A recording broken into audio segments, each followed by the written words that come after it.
She arrived before the movers. A silver key and a forgotten driveway. The house looked smaller now, sun-drained, curled at the edges like an old photograph, but it breathed still. That breathlessness of still air held too long, like grief sealed. Behind glass. She stepped through the warped wooden threshold with her daughter's small hand in hers, and her own heart rattling somewhere. Behind her ribs, the air inside was thick with the smell of eucalyptus and ash from the hearth that hadn't burned in years. Ash from arguments no one won. And eucalyptus, her mother's favorite, a scent that once clung to the hems of her. Sorry, now baked into the walls like a second skin. A scent that made her daughter wrinkle her nose and whisper, "It smells." Old. She nodded, though her mouth stayed closed. There were spider webs in the corners, delicate lace holding dust. Like it held secrets. She let go of her daughter's hand and touched the wall instead, gently, like touching a face she no longer knew how to kiss. The wallpaper was faded, fern green and peeling at the edges, her mother's doing. Nature belongs inside, she used to say. That way, it stays with you even when the people don't. The silence pressed in like warm hands on her shoulders out in the kitchen. The sun cut through the windows in pale streaks, dust rising like ghosts. She didn't sweep, not yet. The house had its own rhythm, and she had learned long ago not to rush. The dead dot she found the drawer by accident. Or perhaps the house meant for her to. Third from the right. The one with the rusted handle. She pulled, but it refused. Swollen wood, or something deeper. Locked not with a key, but with time. Who lived here before us? Her daughter asked from the hallway, fingering the edge of a curtain. A pause, then soft. I did, a long time ago. Her daughter blinked, processing. But before that, she didn't answer. She couldn't, because before that was her mother. And before her mother was a silence too heavy for names. In the living room. The floor creaked beneath her steps. Not randomly, but deliberately. A groan beneath the weight of recognition. This floor had carried every argument, every slammed door, every midnight prayer muttered into walls that offered no reply. She looked down, half expecting to see footprints burned into the wood. None, just the echo. The couch was still there, tarp-covered and sun-bleached. The cushion indented slightly on the left, like someone had just risen. She ran her fingers across it. It didn't surprise her. The house was full of the ELMOSTS. In the hallway, the wind shifted. The open windows inhaled. And then a whisper. Words, not quite sound, but the unmistakable feeling of being remembered. The wind knew her. Carried her laughter from decades ago. Knew how she used to run through the hall barefoot, a school satchel bouncing against her back, her mother's voice trailing after her. Slow down, you'll fall. She had, once, right here against the wooden lip of the stair, the scar behind. Her ear prickled as if called. She sat on the stairs. The wallpaper had peeled more here, revealing a patch of pencil markings, her height, drawn each year. A ritual her mother had insisted on. She used to stand tall, even on tiptoes, hoping to impress. The tallest one, always. Now she leaned forward, tracing one faded line. 1995, Maya -43. Her daughter leaned in beside her. Is that you? She nodded. Yes.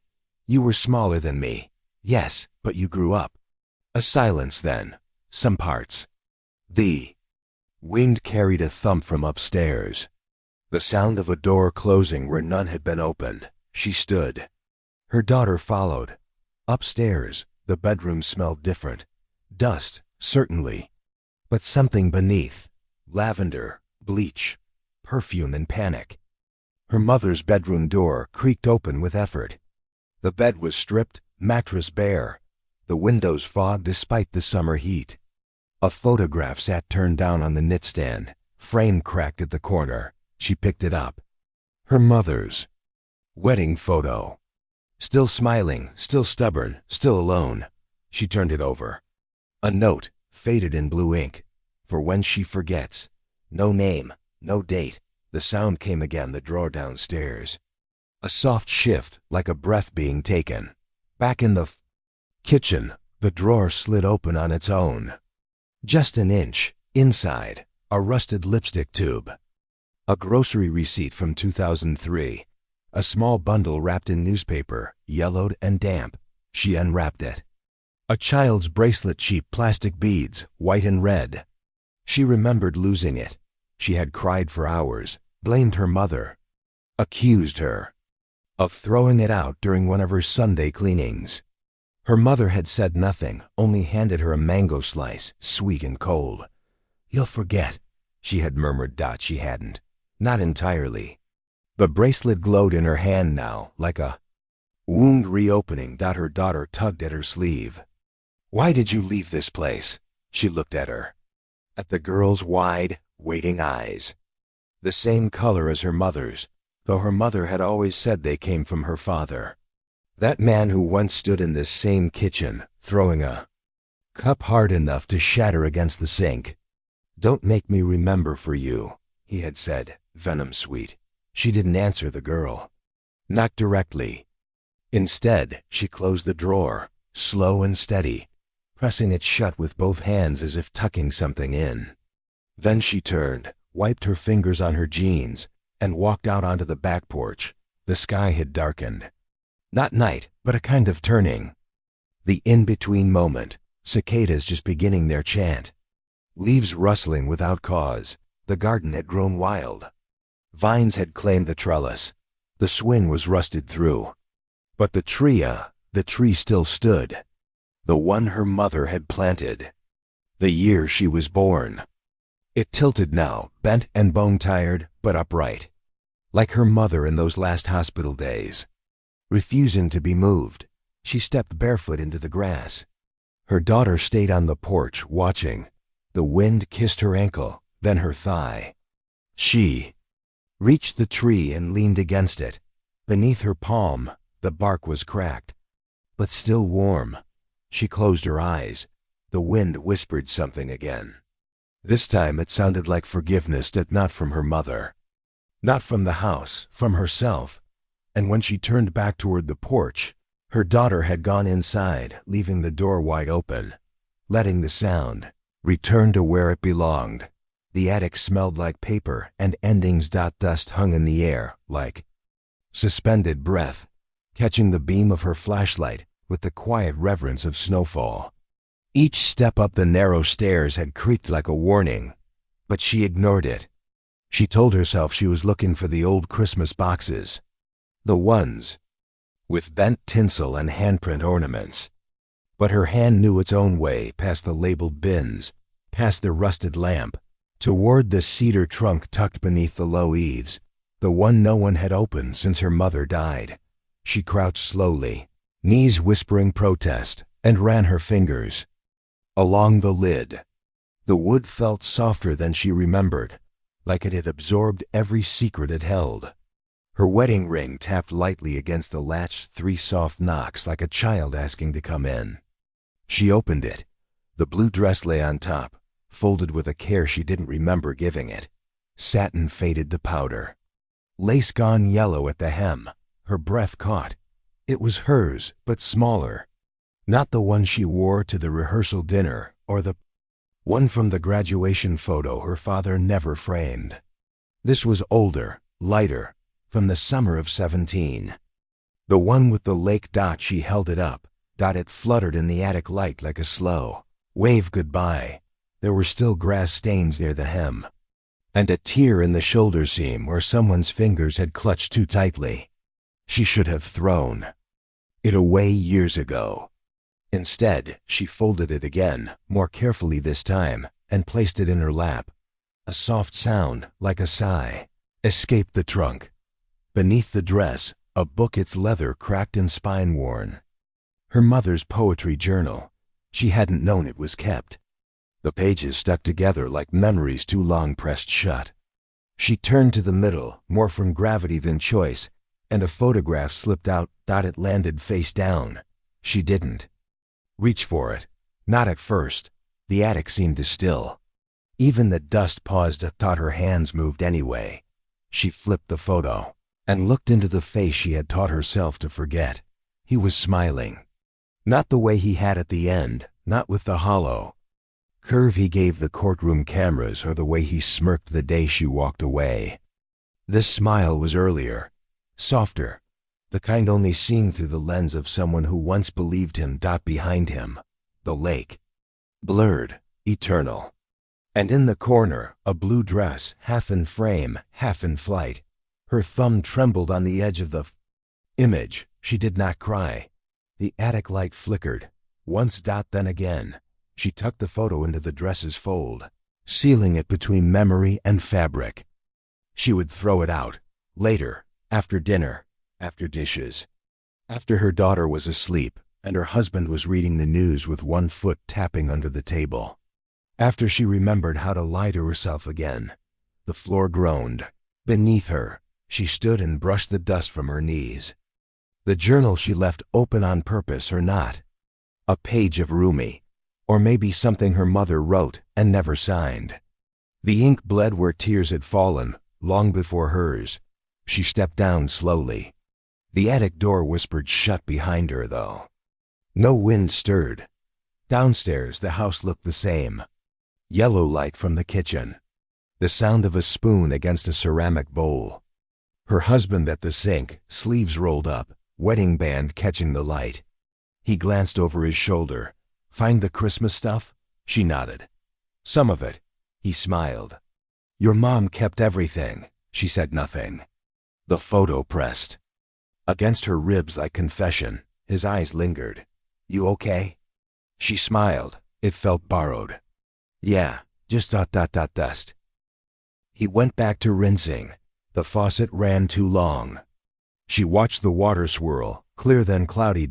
She placed the dress on the hallway bench, not hidden, not quite displayed. Between forget and forgive, their daughter's laugh echoed from the living room, sharp, sudden, a sound that belonged to the future. She walked toward it. But halfway there, the attic creaked again. One long, low groan. Like the sound a throat makes before it speaks. She froze. Her hand brushed the wall. The old floral wallpaper her mother never changed. She traced the roses. One petal peeled slightly at the edge, revealing older paint beneath. Pale blue. She didn't tell her husband about the photo, or the dress, or the night by the lake that turned her into someone who could never be fully held. She told herself it was protection, not a lie. Not quite, the attic disagreed. Later that night, as they lay in bed, his arm across her waist, she stared at the ceiling. The house was quiet. Too quiet. Like it was waiting for something. She closed her eyes. The photograph remained beneath her pillow, but the dress had vanished from the bench. And in its place, the faintest scent of lake water and lilacs. The kettle whined before it boiled. She let it. That long, slow build of pressure, sharp and thin as a violin string, familiar, almost comforting. The mug waited beside her on the counter, chipped at the lip, handle darkened by years of palms gripping too hard. She spooned in the loose leaves Assam, though it tasted more like memory than flavor these days, and poured the water without ceremony. The scent rose strong, bitter. Not wrong, exactly, just misremembered. She carried the mug to the living room where the cassette player still sat on the shelf like a forgotten witness. She'd found the tape behind the spice rack wedged between cinnamon and dried thyme, labeled in her mother's handwriting, June 1997, for Asha, if I'm gone. Ink had smudged. She pressed play. A click. Then silence. Then the smallest crackle, static's breath, and her mother's voice, hesitant, like she hadn't meant to be heard. I'm not sure how to say this. It sounded like someone else entirely. Not the woman who folded towels with military precision. Not the woman who once slapped Aisha so hard her earrings flew off. This voice was soft. Not gentle, fragile. as if already mid-fall. I didn't want you to find this. Not yet, but maybe the tea told you. Asha sipped. It tasted off. Not spoiled, just unfamiliar. Like a word you thought you knew, suddenly spoken in a different accent. I saw him. Again, her mother's voice whispered. Your father. I didn't speak. I just watched. He held the door for a woman and didn't look angry. That was new. Asha blinked. Outside, the wind swept dead leaves in circles on the porch, like they couldn't decide which way to go. In the corner of the room, her daughter was sketching, tongue between her teeth, face serious. Asha watched in silence, the tape still playing, her mother's confessions rustling like dry pages in her chest. Sometimes I think I raised you too carefully. That I scrubbed too much of myself off the floors. Left nothing of the woman I was before. Asha didn't know that woman. Only the version that appeared in fragments, burned letters, a scar on her wrist, the smell of camphor in the linen. This voice on the tape, scared, unsure, was unfamiliar. Too much so. Don't trust him, Asha. He smiles now. But he remembers everything. The tape whirred into silence. She didn't rewind it. She let it sit. The machine hummed, still spinning, as if hoping more words might appear if it waited long enough. Mom? She turned. Her daughter held out a piece of paper, proud. I drew a man. He came in my dream. He looked at me like he knew my name. The sketch was crude, childish lines, sharp cheekbones, a mouth too straight, but something in the eyes unsettled her. Triangles for lashes, heavy eyebrows. Familiar, if only in the bones. What was his name? She asked, voice careful. Her daughter shrugged. He didn't say, she smiled. It's beautiful. It wasn't. It looked like something her mother might have hidden in a drawer, then burned. Later that evening, her husband returned.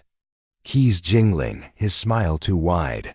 Locked the car, he said, slipping off his shoes. Twice. Things feel weird lately, she nodded.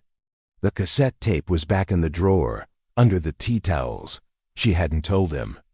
Not about the voice, not about the drawing, not about the feeling that someone else's footsteps moved just a second behind her.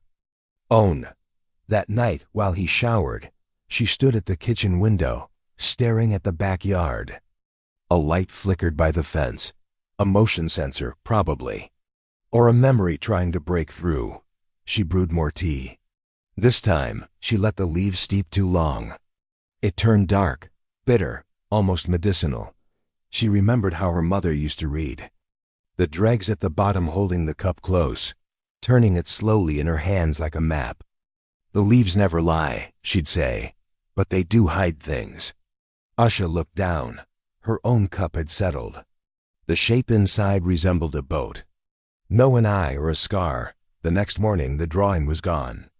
She found it later, folded neatly, inside her daughter's pajama drawer, slipped between two t-shirts like a pressed flower, like it belonged. Her husband left early, said something about a meeting, kissed her forehead, but not her lips. She stood in the doorway long after he'd driven off, arms folded, the cold creeping under her robe. The air smelled like something distant, rain maybe, or jasmine, though none grew here anymore. Back inside, she opened the drawer. The tape was still there. She played it again. This time, she heard something new. After her mother's last words, after the click, there was a pause. Then a breath, then another voice, fainter, male. I know she listened. Someday. Asha dropped the mug. It shattered. The tea pooled, dark and blooming, like blood or ink. She didn't move. Not for a long time. Later, she swept up the shards, careful not to cut her hands. The locket she wore, her mother's, slipped from beneath her shirt and dangled into the tea puddle. She wiped it clean. It still smelled like eucalyptus. That night, she placed the drawing on her knitstand, face down, but it didn't help. The man's eyes followed her anyway. She didn't sleep. And outside, though the car was locked, the driver's side door hung slightly open. The roses refused her. Every spring, she tried again, fresh soil, store-bought promises, fingers stained with effort. She read gardening forums, asked the nurseryman with the sunburned neck. Maybe too much shade, he'd said. Or something buried underneath. She smiled, nodded, bought bone meal she didn't believe in. But the patch by the stone wall stayed barren. The rest of the garden bloomed, peonies drunk on sunlight, vines crawling like gossip, the hydrangeas performing their soft vanishing act from blue to pale gray. But here, only stubborn earth and the whisper of something waiting. That morning, she brought the trowel. The air was warm, but the dirt was cold, colder than it should have been in late May. She dug carefully, not like a gardener but like a daughter who suspects something has been left for her to find. 3 inches down, the trowel struck metal. A dull clink. She pulled away the soil with her hands. A bracelet, child-sized. Plastic beads strung on a faded, elastic thread. One side crushed, the letter charms worn down. S-A-H-N-E. She hadn't worn it since a flash. Laughter. Music from a tinny speaker. Paper lanterns in the branches. Her mother's hands folding napkins into swans. A tablecloth stained red with wine, still damp. She was 12, or just about. The garden party had been for someone else. A cousin's engagement, but the eyes had turned toward her. Not for a speech or a toast, just a glance. Just a man's smile that lasted too long. And her mother had seen it. She closed her fist around the bracelet. The soil clung to her palm like grief. From the other side of the hedge, a voice. Miss Dyer, the neighbor with the too clean porch and the not quite innocent gaze. Back to digging? She asked, watering can in hand. Funny, that patch never grew right, even when your mother was alive. She screamed, you know, those last months. We heard her. Asha didn't look up. Screamed like something was clawing out of her. She nodded once, polite. The kind of nod that ends conversations. Miss Dyer lingered, watering petunias that didn't need it. Inside, the house smelled of toast gone cold. Her husband was reading the paper, coffee mug balanced on his knee. When she came in, he glanced up. Garden again? She didn't answer. She rinsed her hands at the sink, watched the dirt swirl, remembered the bracelet's pressure like a bruise. When she turned off the faucet, he was still looking. Why do you always go back to that spot? He asked, not unkindly, but his voice had an edge lately. Like he knew something but hadn't decided how to hold it. She dried her hands, folded the towel the way her mother used to into thirds, tucked at the corners. Roses won't grow. She said, I want to know why. He didn't press. But that evening, she noticed him check the locks twice. Once when he thought she wasn't watching. Once with the porch light already off. She placed the bracelet on the windowsill above the sink, let it sit in plain sight. He didn't ask. Neither did their daughter, who wandered in after school with grass in her hair and a question on her face she didn't ask aloud. After bedtime, Asha sat at the kitchen table. The wine bottle was open, half a glass left. She stared at it, remembered. The stain on the linen that never washed out. Her mother had screamed that night too. Not words, just a sound, guttural and raw, like it had been stored for years and finally cracked open. She hadn't understood then, she did now. She sipped the wine. It was dry, almost metallic. Outside, the garden swayed in the dark. The bracelet caught the moonlight like a wound. Later, she dreamed in flashes. White shoes on wet grass, a dropped plate, hands pulling her away. Her mother's voice saying, smile, they're watching. And beneath it, something softer, you don't owe silence. She woke just before dawn. The sky was the color of old bruises, the kitchen cold. She held the bracelet again. It felt smaller now, like it had shrunk with the truth. Her husband came downstairs, yawning, rubbing his eyes. He saw her, paused. What are you doing? Up? She showed him the bracelet. He tilted his head, unreadable. What's that? My mother buried it, she said. After the party, He looked at her. Something flickered. Sympathy? Doubt? Fear? Why would she bury it? A long silence. Then, because she couldn't bury him, his face hardened. He poured himself coffee, black and quick. "You've been digging a lot lately," he said. She nodded. "I think you want something to be there." "I think it already is." He didn't argue. But that night, he slept facing the other way. And in the garden, something bloomed. Not roses, but something red. And spreading.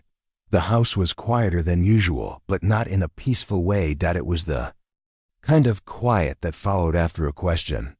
That long inhale before someone decides to lie or tell the truth. Asha stood in her daughter's room, folding laundry that didn't need folding, smoothing shirts that had no wrinkles, pretending not to look where her eyes kept drifting to the second drawer of the dresser. She hadn't opened it. Not since the night her daughter said, "There's a smell in there, like old paper." That had been 3 days ago. But the feeling hadn't left her. The drawer was a pulse in the room. Now she pulled it open. The clothes were neat, stacked, in small cotton hills. But underneath the pajamas folded flat. No envelope lay the letter, unstamped, unsealed, yellowing. Her mother's handwriting. She knew it instantly. That particular cursive with the heavy downward strokes, the way the F never quite closed. She picked it up with both hands, like it might crumble or scream. There was no date, just the words, "If you're reading this, I didn't die the way they said." She sat on the bed, letter trembling in her lap, and felt the walls shift around her. Her mother had died quietly, they said. Stroke in her sleep, no pain. But the woman Asha remembered didn't believe in quiet exits. She believed in slamming doors, in broken plates, in burning letters before anyone could read them. "Don't trust the things that seem peaceful," she used to say. Still water hides more bodies than storms. The paper smelled faintly of cloves and dried rose. Her fingers tightened as she read. He was here that night. Not in the way you think. Not with hands, but with silence. You were already gone. But I wasn't. Asha closed her eyes. Her pulse grew louder than her thoughts. Her father had left when she was 15. Or so they said. One suitcase, no note. But the night before, she remembered raised voices behind a closed door. Her mother's silhouette bending over a burning teacup. Something thrown against the garden wall. She had told herself not to remember. Letter continued. I let him stay too long. Let him carve his name into your bones before you had your own. And when he left, I wore his ghost like a coat. You asked me why I never remarried. I said love wasn't safe. What I meant was I didn't want another name claiming the deed to my silence. Asha paused. Her daughter's toys lay scattered near her feet. A half-colored picture of a horse. A music box with a cracked ballerina. She felt something tighten in her chest, not grief, exactly. Recognition. The way silence repeats itself across generations. Even when the notes changed, she kept reading. If you are holding this, it means the house still breathes. It means the walls haven't forgotten me. I left things in the corners, not objects, truths. You'll feel them under the floorboards, behind the mirror. In the garden where the roses never took, Asha looked toward the window. The same garden, the same failed patch. She'd been digging there lately, compulsively, and things had begun to surface. An old comb, a broken pendant, a bead from the bracelet she'd worn when she was 11. Things that weren't supposed to come back. They'll tell you grief makes you forget. But it's memory that's dangerous. Memory keeps knocking, even when the locks are changed. She folded the letter slowly, not because she was done, but because her hands couldn't take more. Downstairs, the front door opened. Her husband. Home early. She slipped the letter under her daughter's mattress, just for now. Not out of secrecy, but because her body needed to move before her mouth could. He came in holding groceries. Storm coming, he said, glancing at the clouds. You feel it? She nodded. Her throat stayed shut. They moved around each other in the kitchen, like strangers on a shared stage, familiar in step, foreign in presence. He leaned against the counter watching her. "You've been quiet." She looked at the window. The garden swayed in the wind, her mother's wind, the kind that made shutters bang at night and screen doors unhinge. "Do you believe houses keep secrets?" she asked softly. He shrugged. "They settle. Shift. Wood remembers." She turned to him. "Wood? You know, if someone else wrote history into our walls?" He frowned. "You okay?" She smiled. "I'm just tired." Later that night, when he slept with one arm flung across her waist, she lay awake staring at the ceiling. The letter had burned into her skin. She thought about the word ownership. The deed to the house was in her name now. But the walls weren't hers. The floorboards didn't creak for her. The attic didn't sigh for her daughter's footsteps. It sighed for someone else. She rose quietly. Moved to her daughter's room. The air was different here, thicker, the window slightly open. A breeze ran its fingers through the curtains. She lifted the mattress. The letter was gone. She checked the drawer.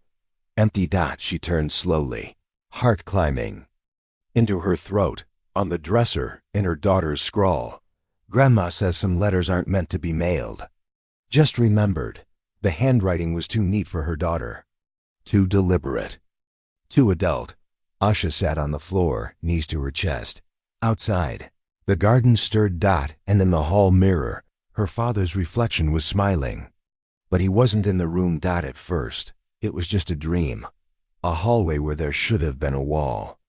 Long and quiet, lined with closed doors that didn't open, each one numbered but out of order: 3, 9, 2, 5, and at the end, a window with no glass, only blackness behind it, like breath held too long. She stood there barefoot, in a nightgown she hadn't worn in years, one she thought had been buried with her mother.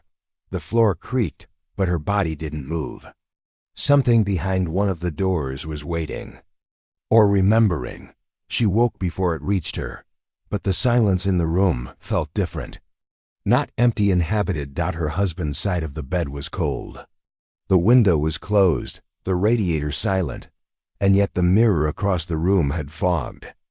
Like someone had stood before it and breathed a name. She wiped it with the sleeve of her robe. The glass cleared, but something flickered, a child's shape, standing beside her own reflection, then gone. By breakfast, she'd almost convinced herself it had been sleep. Her daughter sat at the table, tracing letters on the condensation of her juice glass. Over and over, like it was the only letter she trusted. "Sweetheart," she said gently, "what are you writing?"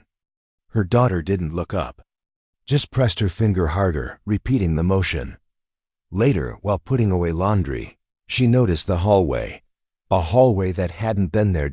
It ran behind the linen closet, thin and narrow, like it had been waiting behind the plaster. No paint, no fixtures. Just exposed beams, raw edges, dust dancing like it had never been disturbed. She reached in, half expecting her hand to disappear. But it didn't. It touched air, then wall, then wood. The wallpaper had peeled at the seam, not torn. Not age. Not moisture. Pulled. Something had been trying to come out. She didn't tell her husband. He had started humming lately, low and tuneless, and locking the bedroom door at night. He said it was for safety. He said the house had old locks. He said everything but what his eyes kept forgetting to blink away. That night, the hallway was longer. She stood at the edge of it, flashlight in one hand, the other brushing the wall. The wallpaper was damp beneath her fingers, even though the house was dry. Flowers bloomed across the paper, faded violets, curled roses, but they bled. At the edges, like the ink had wept. She scratched at the wall. The paper peeled easily, thin as skin. And underneath wood, gray with time. But carved into it, with something sharp and desperate, were words. "Don't forget me." The letters were jagged, uneven. A child's hand. Or someone who had forgotten what softness felt like. She pressed her palm to it. The wood was warm, a memory. surfaced her own handwriting on the attic door when she was 6. "This is mine." Her mother had scrubbed it off with bleach. "Nothing belongs to us forever," she'd said. But this had waited. She stepped back. The air felt wrong. Close. Like it had teeth. In the bathroom, the mirror had fogged again. The shower hadn't run.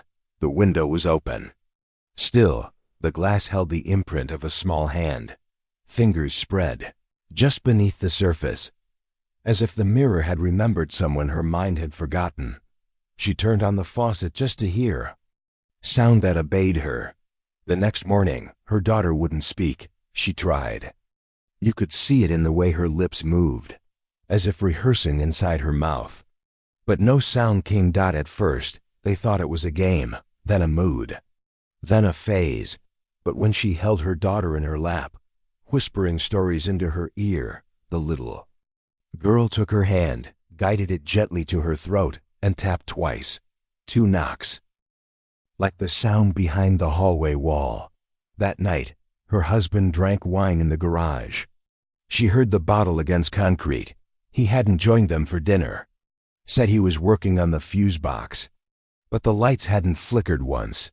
She walked the hallway again, barefoot. Her feet remembered a softness the floor did not provide. The carved words were still there. Beneath her fingers, she could feel a splinter where the G had caught. She whispered, "I didn't forget you." The lights in the house dimmed, just for a second. She stepped deeper into the hall. At the end, there was a section of wall that looked different, not new or cleaner, like it had been covered up. A room should be there, but there wasn't. No door, no frame, just blankness. She pressed her ear to it. Nothing. Then, breathing. Small, fragile, like a child waiting under a bed. She backed away slowly. In the morning, her daughter was drawing again. Crayons, bright and careless, except the shapes weren't childish. They were architectural. A hallway, a square room at the end, and inside it scribbles. Red, thick. She'd pressed hard enough to tear the paper. Her daughter pointed at the center dot and stuttered, mine. That was the first word she'd said in 3 days. Asha picked up the drawing with shaking hands. Later, when her husband came inside, she didn't look at him. He kissed her cheek like routine. His lips were cold. He saw the drawing. He paused. "I thought we got rid of that." She looked at him, her voice flat. "What do you mean?" He swallowed. "I mean, that room never existed." She folded the paper, placed it in her back pocket. The hallway waited. And beneath the floor, something knocked once, then again. It started with the florist. A woman with kind eyes and hands stained green from years of arranging other people's beginnings and endings. She spoke in that casual, weather-worn tone of the town, half memory, half rumor, while wrapping Lily in paper that smelled like cold rain and old perfume. "He used to come by sometimes," she'd said, tying the string. "Not often, just enough to remember his face. Always bought white roses." "For your mother, wasn't it?" Asha had blinked. "My mother passed years before I met him." The florist paused. Her hands stilled. "Huh," she said. "Could have sworn it was him. Same walk, same eyes. Maybe I'm wrong." But she wasn't. Not entirely. Not in the way the body recognizes what the mind refuses.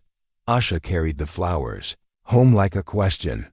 The wind had picked up, rattling the gate, pushing leaves in a circle on the porch. Her husband had always hated this town. Said the streets were too narrow, the air too wet. Said the people here held on too long. Now she knew why. She found the second ring by accident. A box tucked inside another. Under receipts, mismatched screws. A key to a door she'd never found. It wasn't hers.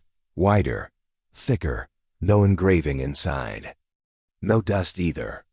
As if it had been handled recently, worn or held. She didn't confront him. Not right away. Instead, she sat at the kitchen table and watched the rain slip down the window like silent confessions. Her daughter played with crayons. At her feet, her husband hummed in the next room, low and tuneless. Like always, that night after dinner, she washed the plates slowly, one by one. The steam rose from the sink, fogging the window, obscuring the garden that never quite bloomed. The way her mother's once had, he came behind her. Set his hand on her back. She didn't flinch. "Something on your mind?" he asked, voice soft but curved at the edges like he was preparing for something sharp. She turned off the water. Dried her hands on the towel her mother embroidered blue. Roses stitched in crooked lines. Then she said it. "Did you know her?" His eyes flicked. "Who?" She held his gaze. "My mother." He opened his mouth, then closed it.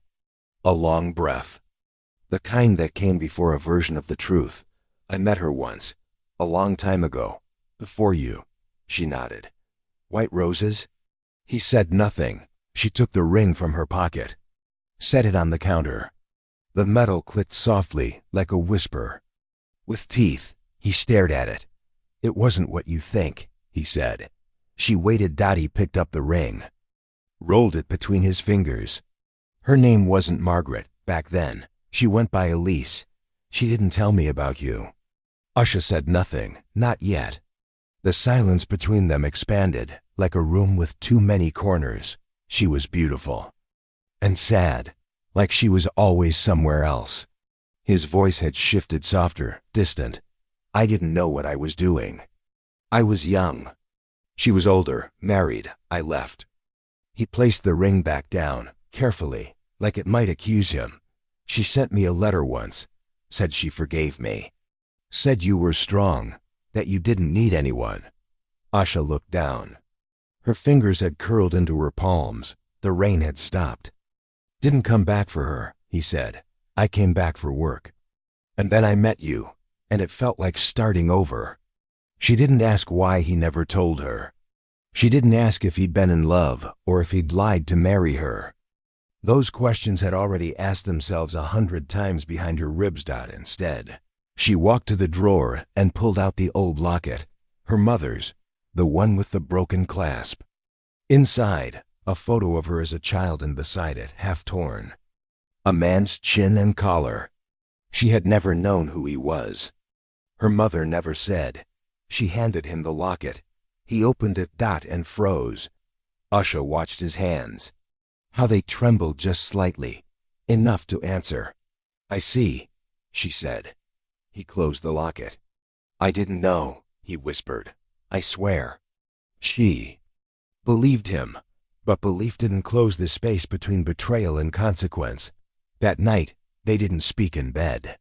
His breathing was slow, deliberate. Hers was shallow, like someone trying not to wake themselves.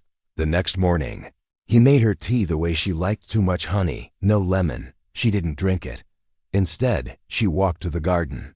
The soil was soft, wet, the kind of earth that remembered footprints. She pressed her bare foot into it. Let it sink. Felt the weight of her name carried down through root and bone. Inside the house, he stood at the window, watching. The ring sat on the sill beside him. She didn't wave. She didn't look back. The locket was warm in her hand, and somewhere between the petunias and the rose bush that never bloomed. She whispered her father's name, not to forgive it, just to say it first. The kettle had just finished its whistle when she laid the letter on the table. No sound followed it. Not the clink of a cup, not the soft creak of the chair as she sat down across from him. Just the letter, thin, yellowed, and curling at the corners, settling like dust between two lives that had never entirely belonged to each other. He looked at it, didn't reach, didn't blink. Her hands stayed folded in her lap. She had thought about speaking, practiced even. But now that it was here, now that the room held only the three of them, her, him, and the truth, there was nothing to say yet. The letter had breath of its own. His eyes moved to her. Not defensive, not pleading. Just tired. Like a man who'd been running for decades and finally heard the footsteps catch up. "Where did you find it?" he asked. She tilted her head toward the old armoire. "Bottom drawer." Behind the birth certificates. He nodded. The silence afterward was heavy but not cruel. Like they were both waiting for the other to decide which wound to bleed from first. I wrote it for myself, he said. She didn't answer. He placed his hands on the table, palms open, fingers trembling just enough to betray him. I thought if I put it down, wrote it like a story, it would stop being real, or at least become something I could survive. She looked at him then, really looked. Saw the smallness of him, not in body, but in posture, a shrinking. A man remembering the boy he once was and wishing he hadn't. I didn't know she was your mother, not at first, not when it began. His voice cracked on that last word. Began. She could almost hear the child behind his voice. A boy in a borrowed shirt. A boy who had to lie to belong. I was 17. She was older, beautiful, sharp. I'd deliver groceries. She'd leave the porch door open. Said the fridge was inside. Said I could take the tip from the envelope. Under the vase. He looked at her again. She was lonely. I didn't know how to say no to attention back then. And after a while, I didn't want to. Didn't reach. Didn't blink. Her hand stayed folded in her lap. She had thought about speaking, practiced even. But now that it was here now, that the room held only the three of them, her, him, and the truth, there was nothing to say yet. The letter had breath of its own. His eyes moved to her. Not defensive, not pleading. Just tired. Like a man who'd been running for decades and finally heard the footsteps catch up. Where did you find it? He asked. She tilted her head toward the old armoire, bottom drawer. Behind the birth certificates, he nodded. The silence afterward was heavy but not cruel. Like they were both waiting for the other to decide which wound to bleed from first. I wrote it for myself, he said. She didn't answer. He placed his hands on the table, palms open. Fingers trembling just enough to betray him, I thought. If I put it down, wrote it like a story, it would stop being real, or at least become something I could survive. She looked at him then, really looked, saw the smallness of him. Not in body, but in posture. A shrinking. A man remembering. The boy he once was and wishing he hadn't. I didn't know she was your mother, not at first. Not when it began. His voice cracked on that last word. Began. She could almost hear the child behind his voice. A boy in a borrowed shirt. A boy who had to lie to belong. I was 17. She was older, beautiful, sharp. I'd deliver groceries. She'd leave the porch door open. Said the fridge was inside. Said I could take the tip from the envelope under the vase. He looked at her again. She was lonely. I didn't know how to say no to attention back then. And after a while, I didn't want to. The wind scraped at the window behind him.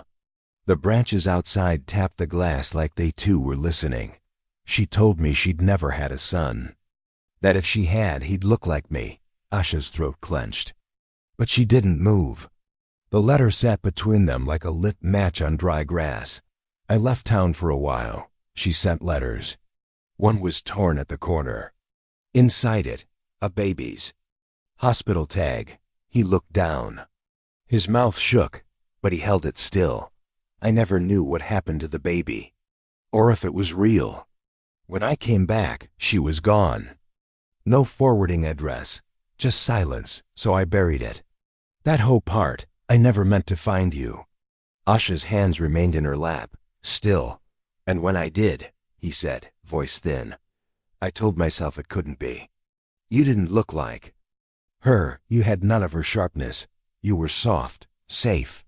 A breath escaped her then, but not loud, not grief. Just a release. He swallowed hard. I married you because I loved you, not because I wanted to rewrite the past.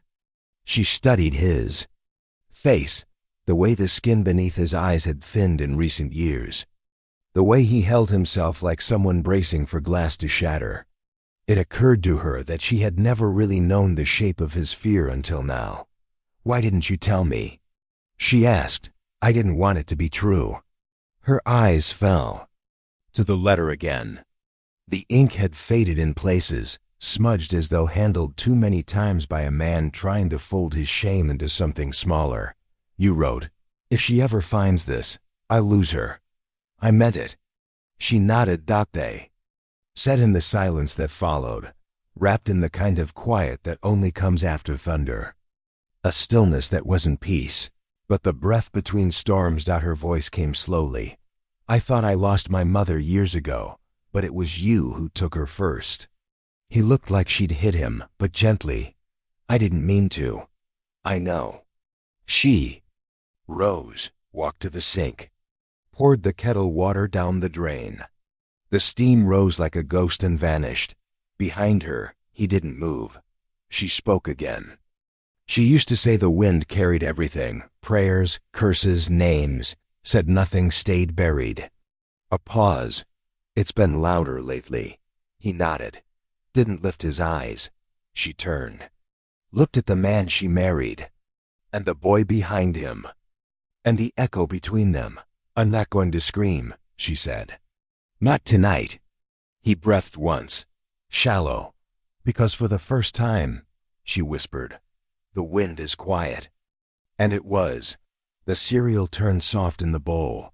She didn't stir it, didn't touch the spoon.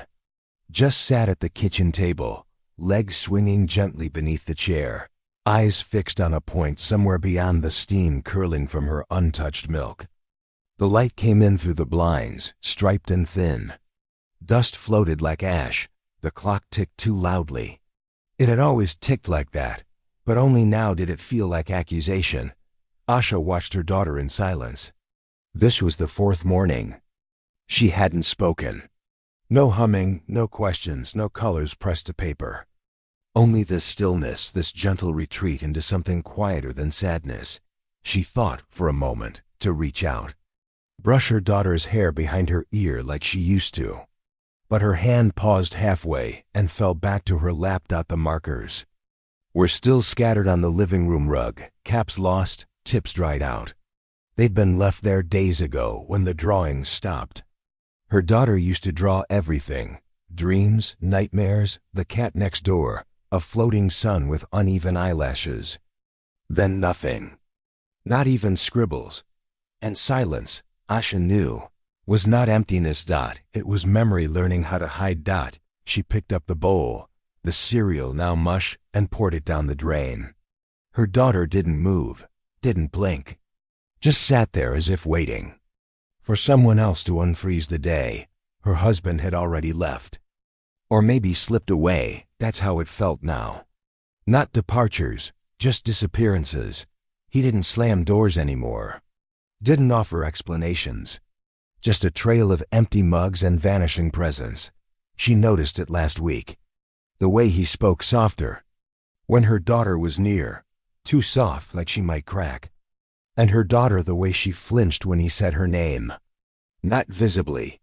Not loudly. Just the blink of a boundary forming. That night, Aisha lay awake beside him, his breath slow and even. She listened to the house shift in the dark. Floorboards that hadn't creaked in years whispered again. The walls felt thinner. She thought about the phone call she'd never made, to the therapist she bookmarked 3 months ago. The one she told herself wasn't necessary. Her daughter cried in her sleep once. Not loud, not long. Just one sound. Then quiet. And that was the last time she heard her voice.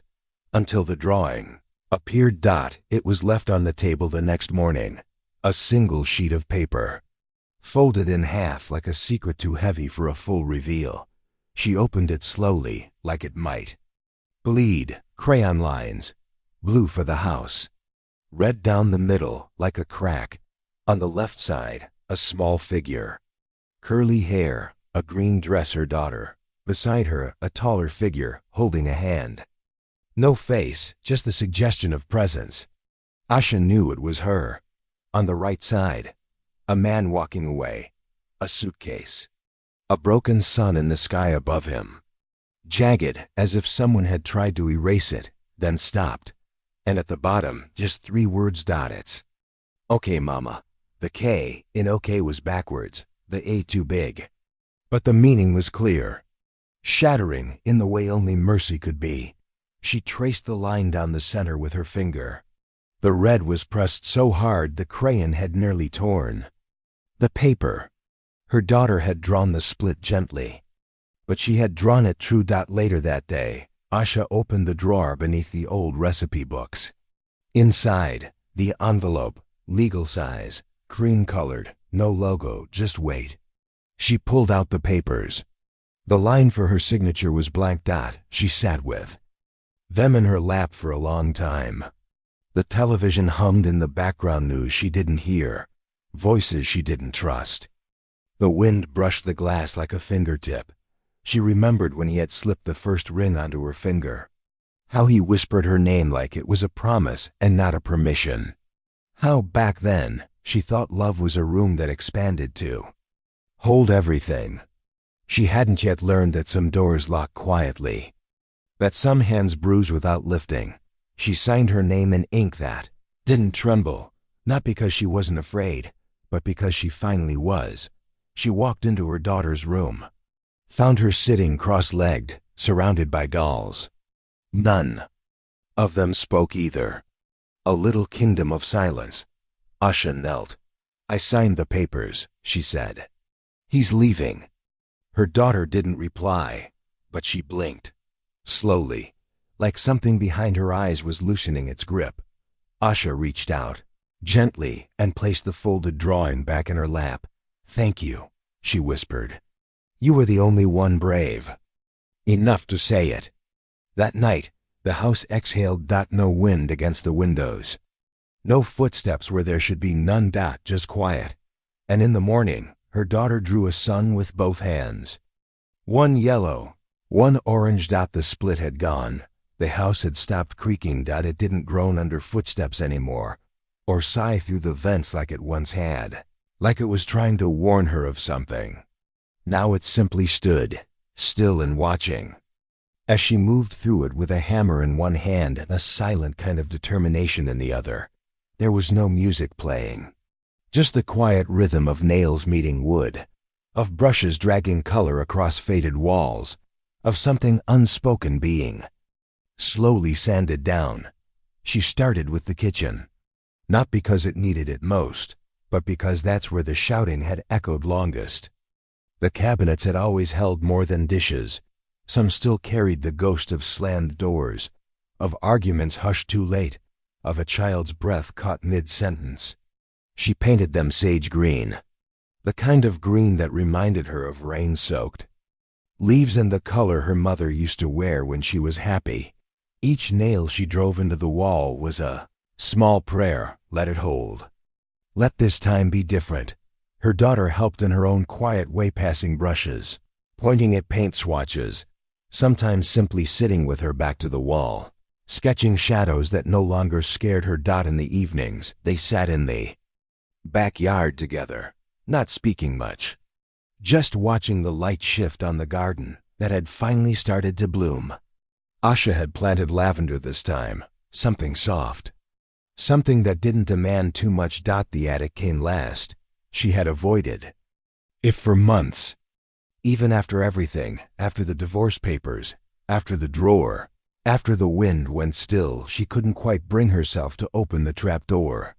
But when she finally did, the air inside no longer felt like memory, just dust and insulation. The forgotten kind. She climbed the creaking ladder and stood upright for the first time in years.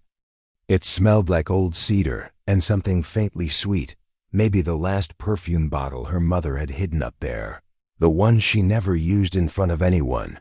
The locked drawer was still there. She didn't need to open it again. She had already seen what it held, already folded it into herself. But she unscrewed it from the desk gently, carried it down like an urn, and turned it into something else. She bought a box mahogany with a brass clasp. Inside, she placed what mattered, the child's bracelet with the faded beads, the letter with the smeared ink, the photo of her mother before everything hardened behind her eyes, and one dried lavender sprig. For forgetting, for grace. She kept it on the shelf above her daughter's bed, not as a warning, as a reminder. You don't have to carry what broke me. The attic became a bedroom. She painted the walls a soft gray and opened the windows wide.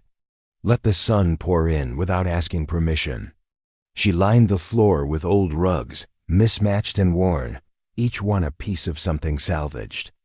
Her daughter picked out the curtains yellow, with white stars. She said it looked like morning was always trying to come through. And then, one afternoon, she stood in the center of the empty room and cried. Just once. Not a sob. Not a collapse, just a single sound. Small. Sharp, like glass cooling after it's been broken and remade. And then she never cried again. Not because the pain was gone, but because the house didn't echo anymore. It had been weeks since her daughter stopped sleeping with the light on.